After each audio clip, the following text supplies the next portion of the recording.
Hey guys, it's Card. At the end of every week on my free-to-play account, I figured I would go ahead and open all my packs at once. So I collect packs throughout the week, then open them all at the end. And I actually have a lot of packs this week, mostly because you get a lot of packs when you start out. Like you get a bunch from the campaign, and you get these milestone 10-pack wins when you start. So I've got a lot of packs. So 39 packs for the first 7 days. So let's go ahead and just rip them. Figure I'd go ahead and open them. Let's see. So nothing in this pack. Garbage. Collect them individually. More garbage. Death Current's fine. You play it in standard sometimes. Around Storm Shaper is heroic. It's pretty good. I don't know if you'd play it in a deck, but maybe. Like it's level 3 is really good. For some reason, it just turns into a Forge Born in Ring 3. Don't really get why. Got a Meta Sculpt. That card's bad, but it's heroic, so if I get more, I can start forging them into silver, or scrapping them into silver. Etherwolf's the best card in this pack by far. Really playable in standard even. Or in constructed, I should say. These cards are all garbage. I guess Graveborn Glutton's fine if you want an Abomination deck. Ooh, legendary. Yuru the Necrosage. This card's unplayable. It's a 3/3 at every rank. It only works when creatures next to it die. So it's really bad. Alolan Highlander is also pretty bad. Only works when it's the only creature in play. As you can imagine, having your creatures die and the creature being the only one in play is not winning strategies. These cards are all bad. The Citadel Guard is really, really good in wall decks. It's so big. 8, 9, 12, 13, 25, 30. That's the card that the draft format wall deck needs. Just a good old 8, 9 at rank 1. These cards are all bad. That's kind of how card games work though, right? Most of the cards in packs are bad. Just like all of these. We've got, I missed one. Ooh, Berserk Spy Mage used to be really, really good. They nerfed it a bunch. It used to have a lot more power, but it was just too good, so they nerfed it. Now it could probably be rebuffed, but whatever. Berserk doesn't really need that card anymore. It's just better cards now. All these cards are bad. Gonna get something good. Ooh, Wipe Away. That card's really, really strong against a lot of different decks because it removes abilities from players. So it removes their armor, removes their echoes, all that stuff. Spirit Queen's also really strong as a rare. These Roaming Horclaw's good in dinosaur decks, and Tangle Sprout's really good in plant decks. Whoops, I have no idea it was in that pack. Oh well. I'm pretty sure it wasn't a legendary because I didn't hear the legendary sound. Perilous Insight's a pretty good level card. Actually, just might be worse than Metasight at this point. Metasight also levels 2 cards, but it levels up and it becomes free. Got a Nano Swarm, pretty good removal spell for Alolan. Strips creatures of their abilities and their power. A Dread Knight of Varna, essential for your zombie decks. With Zombie Dread Knight, gives all your zombies regen. Orion Woolrocker, that's a legendary. It's a little more playable than Yuru the Necrosage, but it's still pretty bad. And what have we got here? Shardplate Graft, mediocre heroic. All these other cards are... I don't remember what this card even does. Secrets of Soulless rarity. Activate to give a creature 2 armor. That card seems like it would be pretty good in draft. Why isn't it in the draft format? Man, I would kill to play this card with Batterbot, even though it's really small, like 4/6, 6/10, 10/16. Not very good, but there's a lot of cards that work with armor, and so few cards that give armor. And most of the ones that do are just bad spells, like Scythian Battlesuit.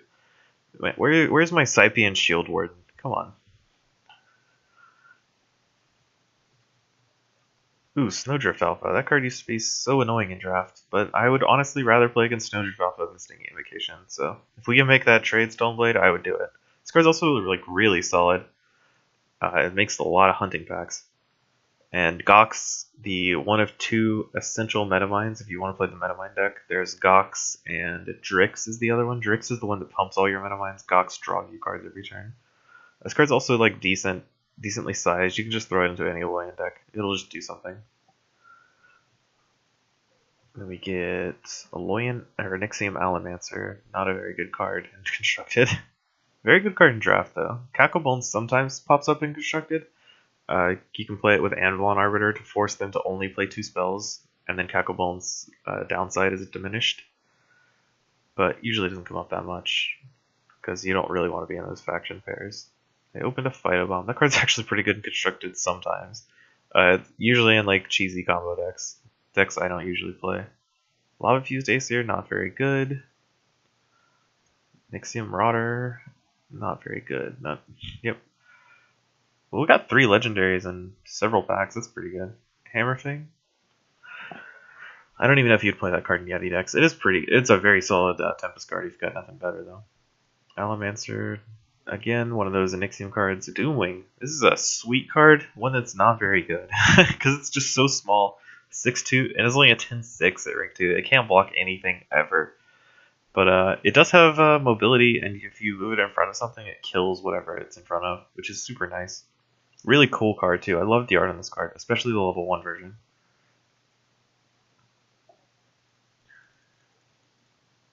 And more unplayable cards. And then we get... Ooh, there's Drix. So, I don't know why I opened so many Metamind legendaries. Like, last time I did a free-to-play account, too, I opened Drix and Gox. And I'm like, yeah, okay. I didn't go with Metaminds because it's just too weak of a deck. Like, the problem with Metaminds is that you, like, your creatures are all vanilla. Like, they just draw cards, and then Drix is the only one that makes Metaminds good. Like, all of the Metaminds draw cards, but Drix is the only one that actually does something with all the cards you draw. It gives all your Metaminds attack for each card in your hand. And none of the other Metaminds have any sort of effect like that. They just all draw cards. They have no effect on the board. They don't have breakthrough. They can't, like, attack through creatures. That's why Metaminds is a bad deck. Not because Drix isn't good. Drix is incredible. But he's literally the only card in that deck that does anything. So,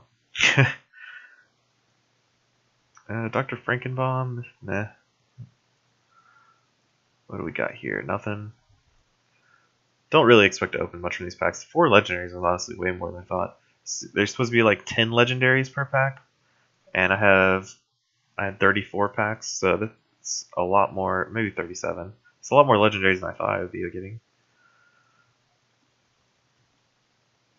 I don't remember what this card does. Oh, it's garbage. The consistent, really small creature of the region. Another legendary. Wow. This one doesn't. This is used in the Wigu deck. Like it makes a copy of itself if you have over 120 health, over your starting amount of health. It makes a copy of itself. And if you have a Necreum card in your hand when it comes into play, it gives the creature in front of it -1/-1. So it's really, really good in rank 1 and 2. Because you could put like a bunch of copies of them into play, but then like if you lose your starting health total, it's just a bad creature, which is why most Life Gain decks tend not to play those cards. There's another Snowdrift Alpha. I could make quite the Snowdrift Alpha deck. Whatever that means. Probably some sort of Spring Dryad coming to play deck. So that looks like my last pack. This is actually pretty successful. That's 5 legendaries and so many packs. That's pretty good. How much do we get for forging this? For scrapping this, I mean, bulk scrap. So only 1,300 for this week, but that's fine. Yeah, that's packs. Thanks for watching.